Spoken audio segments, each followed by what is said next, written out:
నమస్తే. తెలంగాణ రాష్ట్రంలో కాంగ్రెస్ పార్టీ అధికారంలోకి వచ్చింది. వచ్చిన తర్వాత రోజు నుంచి ఇప్పటి వరకు బీఆర్ఎస్ పార్టీ పైన విమర్శలు అయితే గుప్పిస్తున్నారు. నిన్న పీఎంను కలిసినటువంటి సందర్భంలో కూడా సీఎం రేవంత్ రెడ్డి అలాగే ఉప ముఖ్యమంత్రిగా ఉన్నటువంటి బట్టి విక్రమార్క బీఆర్ఎస్ పార్టీని గురించి మాట్లాడుతూ దుయ్యబట్టినటువంటి పరిస్థితి. మనతో పాటుగా మాట్లాడడానికి బీఆర్ఎస్ పార్టీ రాష్ట్ర నాయకులు బీఆర్ఎస్వికి సంబంధించినటువంటి స్టేట్ ప్రెసిడెంట్ గెల్లు శ్రీనివాస్ యాదవ్ ఉన్నారు. సార్, ముఖ్యంగా బీఆర్ఎస్ పార్టీ నాయకుల పైన బట్టి విక్రమార్క నిన్న ఢిల్లీ వేదికగా పీఎంను కలిసిన తర్వాత చాలా విమర్శలు అయితే చేసిన పరిస్థితి. అసలు 10 ఏళ్లలో ఒక్క పని కూడా పీఎం నుంచి తీసుకోలేకపోయారనేటువంటి మాట మాట్లాడుతున్నాం. నిజంగానే అట్లుందా? ఇప్పుడు బీఆర్ఎస్ ప్రభుత్వాన్ని విమర్శించాలని చెప్పి ఇవాళ కాంగ్రెస్ పార్టీ ప్రభుత్వం ఇవాళ ఉప ముఖ్యమంత్రి గారు కానీ అదేవిధంగా ముఖ్యమంత్రి గారు కానీ ఇవాళ తన గోయిని వాళ్ళే తవ్వుకొని ఇవాళ పడే పరిస్థితి ఇవాళ కనిపిస్తూ ఉంది. ఎందుకంటే ముఖ్యమంత్రి కేసీఆర్ గారు గతంలో తెలంగాణ రాష్ట్ర అభివృద్ధి కోసం, ఇరిగేషన్ ప్రాజెక్టుల కోసం, డెవలప్మెంట్ మెడికల్ కాలేజీల కోసం అప్పులు తీసుకొచ్చి అభివృద్ధి చేసినాం. అందులో తప్పే ఉన్నది. ప్రజల అవసరాల కోసం కదా చేసింది. ప్రజలు ఆర్థికంగా నష్టపోతూ వాళ్ళకి అన్ని రకాల ఇన్ఫ్రాస్ట్రక్చర్ డెవలప్మెంట్ అందుబాటులో ఉంటే, డాక్టర్లను ఉంచితే, వ్యవసాయ ఇంజనీర్లను అందుబాటులో తీసుకొస్తే ప్రజలకు బాగుంటాయనే ఉద్దేశంతో అప్పులు వేసిన తప్ప కేసీఆర్ గారు అయినా సొంతానికి ఇచ్చారా? టీఆర్ఎస్ పార్టీ కోసం రాష్ట్ర ప్రభుత్వాన్ని తనఖా పెట్టేమైనా అప్పులు తీసుకున్నారా? కాదు కదా. ఇవాళ అసెంబ్లీలో ఏం చర్చ జరిగింది? ఇవాళ కేసీఆర్ గారు చేపట్టిన అభివృద్ధి కార్యక్రమాల గురించి ఇవాళ చర్చ జరిగే విధంగా ఇవాళ కాంగ్రెస్ ప్రభుత్వం రేవంత్ రెడ్డి గారు చేశారు. అందులో మా ప్రభుత్వాన్ని బదనం చేయాలని చూసి వాళ్ళే ఇవాళ బదనమైపోయారు. ప్రజల ముందు ఇవాళ వాళ్ళే బదనమైపోయారు. కాబట్టి వాళ్ళు ఏం చేసినా ప్రజలు అమాయకులు కాదు, ప్రజలు అర్థం చేసుకుంటారు. మళ్ళీ కేసీఆరే రావాలి, కేసీఆరే ఉండాలని చెప్పి కోరుకుంటూ ఉన్నారు. రాబోయే పార్లమెంట్ ఎన్నికల్లో కూడా అది రేపు మనం చూడబోతూ ఉన్నాం. ముఖ్యంగా విద్యార్థులకు సంబంధించినటువంటి విషయంలో, నిరుద్యోగులకు సంబంధించినటువంటి విషయంలో కొన్ని మాటలు అయితే మనము ప్రత్యేకంగా వినడం జరిగింది. ఈ యొక్క 8-9 నెలల నుంచి ప్రచారంలో ఎక్కువగా మాటలు వినడం జరిగింది. 2 లక్షల ఉద్యోగాలు ఏకకాలంలో భర్తీ చేస్తామని, 1 సంవత్సరం తిరిగేలోగా మేము భర్తీ చేస్తామని ఉద్యోగ క్యాలెండర్ని కూడా వారి యొక్క మేనిఫెస్టోలో పెట్టినట్టు. నిజంగానే ఆ అవకాశం కనబడుతుందా? బీఆర్ఎస్ పార్టీ అసలు ఉద్యోగాలు నింపలేదా? బీఆర్ఎస్ పార్టీ 1,60,000 ప్రభుత్వ ఉద్యోగాలు మేము భర్తీ చేసిన వివిధ డిపార్ట్మెంట్ లోపల అని చెప్పి కేటీఆర్ గారు ఎమ్మెల్సీ ఎన్నికల సందర్భం లోపల ఆ రోజు ఒక శ్వేతపత్రాన్ని విడుదల చేశారు. కేటీఆర్ ఒక మంత్రిగా విడుదల చేసి ఇన్ని రకాల డిపార్ట్మెంట్లో మేము ఉద్యోగాలు భర్తీ చేసి చెప్పి మీరు దమ్ముంటే చర్చకు రావాలంటే ఆ రోజు కాంగ్రెస్ పార్టీ నుంచి కానీ బీజేపీ పార్టీ నుంచి కూడా ఎవరు కూడా చర్చకు రాలే. ఆ విషయంలో ప్రజలు అర్థం చేసుకున్నారు కాబట్టి గ్రాడ్యుయేట్ ఎన్నికల లోపల వాణిదేవి గారిని, పల్లారాజరెడ్డి గారిని గ్రాడ్యుయేట్లు అందరూ ఓట్లేసి గెలిపించడం జరిగింది. మేము ఉద్యోగాల భర్తీ విషయంలో మా పార్టీ, మా ప్రభుత్వం, మా నాయకుడు చిత్తశుద్ధితో ఉన్నారు. ఆ విషయం ప్రజలకు తెలిసింది. కాకపోతే కాంగ్రెస్ పార్టీ నాయకులు బీజేపీ రేవంత్ రెడ్డి గారు పదే చాలా ప్రభుత్వ ఖాళీలు ఉన్నాయి, ఉద్యోగాలు భర్తీ అని చెప్పి అనేక రకమైన అంశాల మీద ప్రజలను, యువతను తప్పుదోరి పట్టించే ఒక ప్రయత్నం చేయడం వల్ల కొంతమంది యువత కొంత తప్పిదారిపోవడం జరిగింది. ఎందుకంటే మాకు 2% ఓట్లతోనే మేము అధికారం చేజారం. పూర్తి స్థాయిలో ప్రజలు మమ్మల్ని ఏం వ్యతిరేకించలే. కాబట్టి 2%గా వచ్చి అది పెద్ద అది కాదు. అయినా కూడా ఇవాళ కాంగ్రెస్ పార్టీకి అయితే ప్రజలు పట్టం కట్టారు. కాబట్టి రేపు భర్తీ చేయండి. మీరు అన్నారు కదా 5 లక్షలు ఎన్ని ఉద్యోగాలు మేము ఖాళీగా మేము భర్తీ ఇస్తామని చెప్పి. ఎప్పుడు భర్తీ ఇస్తారో చెప్పాలని చెప్పి వాళ్ళ నిరుద్యోగులు అందరూ వాళ్ళు ఎదురుస్తూ ఉన్నారు. మమ్మల్ని ఎవరైతే ప్రశ్నించారో, ఇవాళ కొంతమంది విద్యార్థులు అయితే అనుకున్నారో, పట్టభద్రులు అయితే ఎవరైతే అనుకున్నారో వాళ్ళు ఇవాళ కాంగ్రెస్ పార్టీని రేవంత్ రెడ్డి గారిని ప్రశ్నించడానికి వాళ్ళు సిద్ధమై ఉన్నారు. నేడో రేపో ఎప్పుడో నిర్ణయం తీసుకుంటారు. ఖచ్చితంగా ఆ ప్రజా వ్యతిరేకతను ఎదుర్కొంటారా, ఉద్యోగాలు భర్తీ చేస్తారా అనే దాని మీద ఇవాళ ప్రజలు ఎదురుస్తూ ఉంటారు. నిరుద్యోగ వృత్తి విషయంలో మేము ఎక్కడా హామీ ఇవ్వలేదని స్వయంగా ఉప ముఖ్యమంత్రిగా ఉన్నటువంటి బట్టి విక్రమార్కనే మాట్లాడుతున్నారు. కానీ కాంగ్రెస్ పార్టీ మేనిఫెస్టోలో నిరుద్యోగ వృత్తి అనేటువంటి ఒక అంశం అయితే కనబడతా ఉంది. దీన్ని ఎట్లా చూడొచ్చు? ఇప్పుడు యువతను ఆకట్టుకునడానికి, విద్యార్థులను ఆకట్టుకోవడానికి సరూర్ నగర్ స్టేడియం లోపల వాళ్ళ పార్టీ నాయకురాలు ప్రియాంక గాంధీ గారిని తీసుకొచ్చి ఆమె నోటితోనే పలికిచ్చారు కదా. అంటే గాంధీల నోట అబద్ధాలు వస్తాయా చెప్పు? వీళ్ళ ప్రజలు అర్థం చేసుకుని ఆలోచిస్తూ ఉన్నారు కదా. స్వయంగా వీళ్ళ మాటలు ఎవరు నమ్మరు అనే ఉద్దేశంతో ప్రియాంక గాంధీతోనే మాట్లాడిచ్చారు. ఇవాళ మీరు తప్పించుకుంటా తప్పించుకోరి. రేపు ఎంపీ ఎలక్షన్ రాబోతూ ఉన్నాయి, ప్రజలు చూపిస్తారు ఖచ్చితంగా.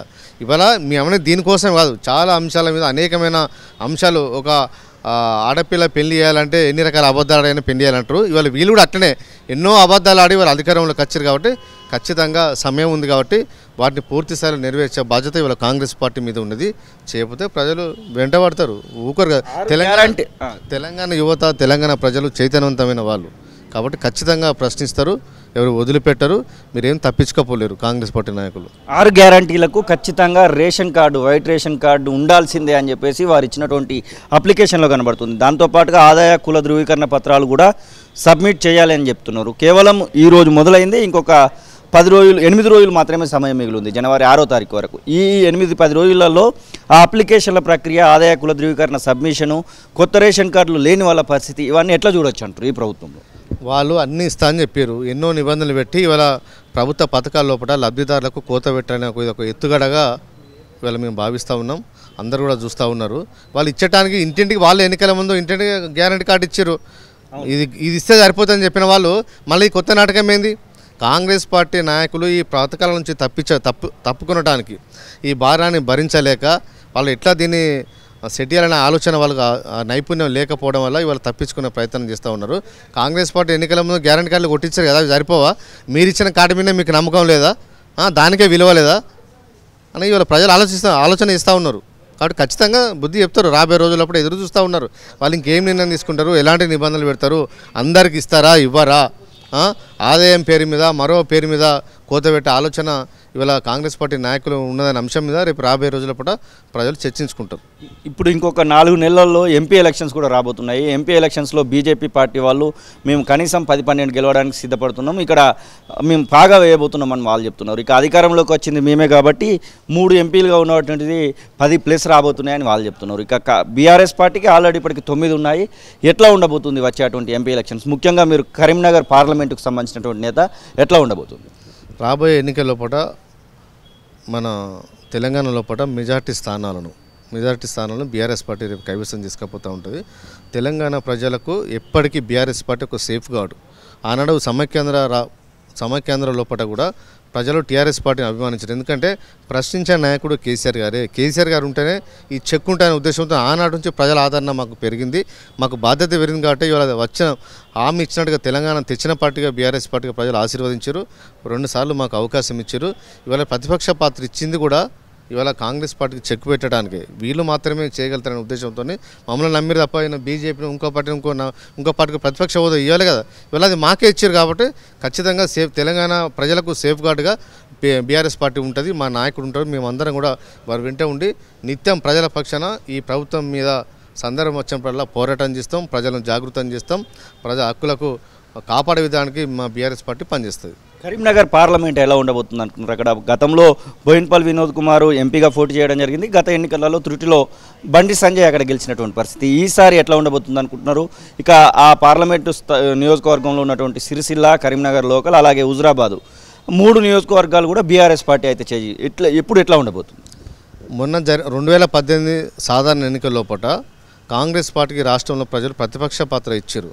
కానీ ఈ రాష్ట్రంలోని కొంతమంది కాంగ్రెస్ పార్టీ నాయకులు కావాలని చెప్పి ప్రతిపక్ష హోదా నుంచి తప్పుకునడానికి భారతీయ జనతా పార్టీకి లోపాయకారకంగా ఆ రోజు పనిచేశారు. కాబట్టి భారతీయ జనతా పార్టీకి 4 పార్లమెంటు స్థానాలు వచ్చింది తప్ప ఆ పార్టీకి అంత సీన్ లేదు. మొన్న జరిగిన ఎన్నికలప్పుడు వాళ్ళు ఎన్నో డాంబికాలు కొట్టిరు. 30 సీట్లు గెలుస్తాం, 30 సీట్లు గెలుస్తామని కొట్టిన భారతీయ జనతా పార్టీకి 8 సీట్లు వచ్చినాయి. ఇవాళ 8 సీట్లు వచ్చినాయి. మహా నాయకులు అందరూ ఇవాళ ఎవరైతే బండి సంజయ్ గారు కానీ, ఈటలేంద్ర గారు కానీ, అదే అరవింద్ గారు కానీ వీళ్ళందరూ ఇవాళ ఓడిపోయారు. ఇవాళ ఓడిపోతా అని చెప్పి భయపడి కిషన్ రెడ్డి గారు కూడా ఎమ్మెల్యే పోటీ చేయాలనే పరిస్థితి. అంటే రాబోయే ఎన్నికల లోపల భారతీయ జనతా పార్టీకి తెలంగాణలో రేపు 0 రాబోతుంది. గత 2019 ఎన్నికల లోపల దేశం గురించి అనేకమైన హామీలు ఇచ్చేదో పుల్వామా సంఘటనతోని ప్రజల లోపల ఒక భావోద్వేగాన్ని రెచ్చగొట్టి నరేంద్ర మోడీ గారు కేంద్రంలో అధికారంలో రావడంలో భాగంగా ఈ రాష్ట్రంలో 4 సీట్లు వచ్చినాయి తప్ప ఇక్కడ వాళ్ళు చేసిన పని ఏం లేదు. సొంతగా ఈ రాష్ట్రానికి నిధులు తీసుకురావడంలో వాళ్ళు విఫలమైపోయారు. బీఆర్ఎస్ పార్టీ ఎంపీలు కేసీఆర్ గారు అనేక సార్లు కేంద్ర ప్రభుత్వం మీద నరేంద్ర మోడీ గారి దగ్గరికి వెళ్ళి తెలంగాణ సమస్యల పరిష్కారం కోసం వాళ్ళ దగ్గరికి వెళ్తే వాళ్ళు పరిష్కరించలేదు. విభజన హామీలు కూడా పరిష్కరించాలని భారతీయ జనతా పార్టీకి ఈ ఎన్నికల లోపల బుద్ధి చెప్పడానికి ప్రజలు సిద్ధంగా ఉన్నారు. ఎన్ని రోజుల తర్వాత మీ యొక్క పోరాటము మొదలు పెట్టబోతున్నారు? ఎందుకంటే ఇప్పటికీ అయితే సమయం ఇవ్వాలని బీఆర్ఎస్ పార్టీ నాయకులే చెప్తున్నారు. ఇంకెన్ని రోజులు పట్టచ్చు అంటారు ఆ ప్రజల పక్షాన పోరాటం మొదలు కావడానికి? ప్రజలు ఆల్రెడీ పోరాటం వాళ్ళే సిద్ధమవుతారు, ప్రజలు సిద్ధమవుతారు. ఇంకో 10-15 రోజులు అయితే తెలుస్తాయి కదా. ఎన్నికల ముందు రైతు బంధు ఇస్తామని చెప్పి ప్రభుత్వం అధికారులు కేసీఆర్ గారు అందరూ కూడా సిద్ధమైపోతే ఆ రోజు ఎన్నికల కమిషన్కు కంప్లైంట్ ఇచ్చింది కాంగ్రెస్ పార్టీ. ఉత్తమ్ కుమార్ రెడ్డి గారు వాళ్ళు కాంగ్రెస్ ఎన్నికల కమిషన్కు ఫిర్యాదు చేశారు రైతు బంధు ఇవ్వద్దని చెప్పి. రైతు బంధు ఇచ్చడానికి అన్ని రకాల ఏర్పాట్లు అయిపోయిన అకౌంట్ నెంబర్ అన్నీ సెట్ చేసుకొని అమౌంట్ కూడా ఆ రోజు ప్రిన్సిపల్ సెక్రటరీ గారు, ఫైనాన్స్ సెక్రటరీ గారు రామకృష్ణారావు గారు అన్నీ సిద్ధం చేసి పెట్టారు. వీళ్ళు కంప్లైంట్ ఇవ్వడం వల్ల రైతుల అకౌంట్లో ఒక 10 గంటలు అయితే రైతుల అకౌంట్లో పడే సందర్భాన్ని ఇవాళ బ్రేక్ చేసిందే కాంగ్రెస్ పార్టీ. ఇవాళ కాంగ్రెస్ పార్టీ అధికారంలోకి వచ్చింది. ఎందుకు మరి ఇప్పటివరకు రైతుల అకౌంట్లో డబ్బులు వేయలేకపోతారు? ఎంతసేపు ఆనాడు కాంట్రాక్టు పాలన చేసిన కాంగ్రెస్ పార్టీ నాయకులు ఇవాళ ఆ డబ్బులు తీసుకున్నారు. రైతులందరినీ దేశం కోసం దేశానికి బుక్కడ అన్నాన్ని అందించే రైతులకు రైతు బంధు ఇవ్వకుండా వాళ్ళందరినీ ఆపారు. 4 కాంట్రాక్టుల కోసం ఇవాళ బిల్లులు విడుదల చేశారు. కాబట్టి తెలంగాణ రైతాంగం కూడా ఇవాళ ఎదురు చూస్తుంది. వాళ్ళు అర్థం చేసుకుంటూ ఉన్నారు. వాళ్ళకు రైతుల కంటే కాంట్రాక్టర్లు ఎక్కువైపోయారు కాంగ్రెస్ పార్టీకి. కాంట్రాక్టర్కి ప్రాధాన్యం ఇస్తున్న పార్టీగా ఇవాళ రైతులు చూడబోతూ ఉన్నారు. ఇప్పటి కూడా అసలు దాని మీద సమీక్ష లేదు. రైతు బంధు ఎప్పుడు ఇద్దాం, ఎంత ఇద్దామని దాని మీద సమీక్ష లేదు. కాబట్టి ఖచ్చితంగా ప్రజలు బుద్ధి చెప్తారు. ఎప్పుడు ఎన్నికల నోటిఫికేషన్ వస్తుందని చెప్పి ప్రజలు ఎదురు చూస్తూ ఉన్నారు. రాబోయే రోజుల్లో కాంగ్రెస్ పార్టీ బీజేపీ పార్టీకి వాళ్ళు బుద్ధి చెప్తారు. ఇది గెల్లు శ్రీనివాస్ యాదవ్ చెప్తున్నాడు. ఖచ్చితంగా తెలంగాణ రాష్ట్రంలో బీఆర్ఎస్ పార్టీ ఎంపీ ఎలక్షన్స్లో భారీగా ఓట్లను అయితే కొల్లగొట్టబోతుంది, భారీగా సీట్లను కూడా తీసుకోబోతున్నటువంటి జోష్ అని అయితే చెప్తున్నటువంటి కెమెరా పర్సన్ సతీష్తో శ్రీనివాస్ తొలి వెలుగు, హైదరాబాద్.